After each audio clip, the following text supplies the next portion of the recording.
এখনো প্রচুর, মানে এই ঘটনার পর, মানে সেদিন যেদিন প্রথম আমাদের আন্দোলন শুরু হয় 14 তারিখ, সেদিন রাত্রে বর্ধমানে একটা এরকম ইনসিডেন্ট ঘটে। মেয়েটার সেদিনও কিন্তু সেই মেয়েটারও কোনো দোষ ছিল না, সেও কিন্তু প্রতিবাদের জন্যই বেরিয়েছিল বাইরে।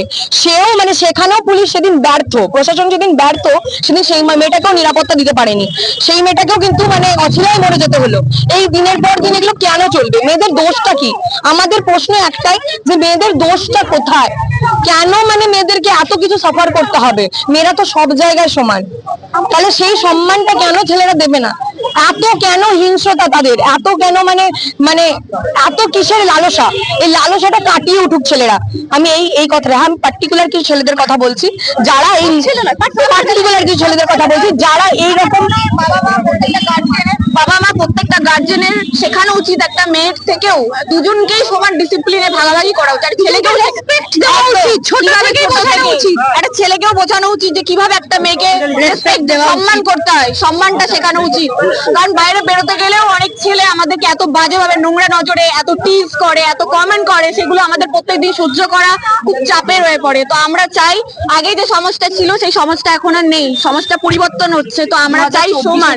আমরা 2024 আমরা 70 সালে জন্ম, আমরা 70 সালে যেখানে সতীদাহ বন্ধ করা হয়েছে, তখন এই ইকুয়ালিটিটা আমরা ডিজার্ভ করি। সমাজের কাছে এটা যেন না শুনতে হয় যে মেয়েটা কেন রাত্রেবেলায় বেরোচ্ছে। আমাদের যেমন ছেলেদেরও যেরকম অধিকার, মেয়েদেরও সেরকম রাত্রা অধিকার।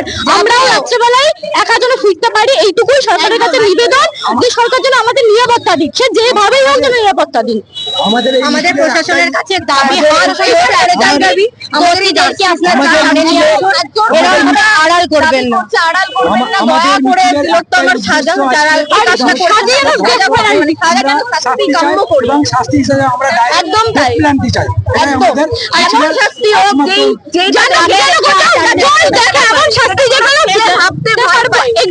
ছেলেরা ভাবতে পারে যে একটা এরকম করে দেবে, এরকম শাস্তি আমাদেরও হতে পারে। এটা হলো ছেলে, এটা হলো ভাবতে পারে, সেই রকম শাস্তি আমরা সরকারের কাছে দাবি করতে চাই।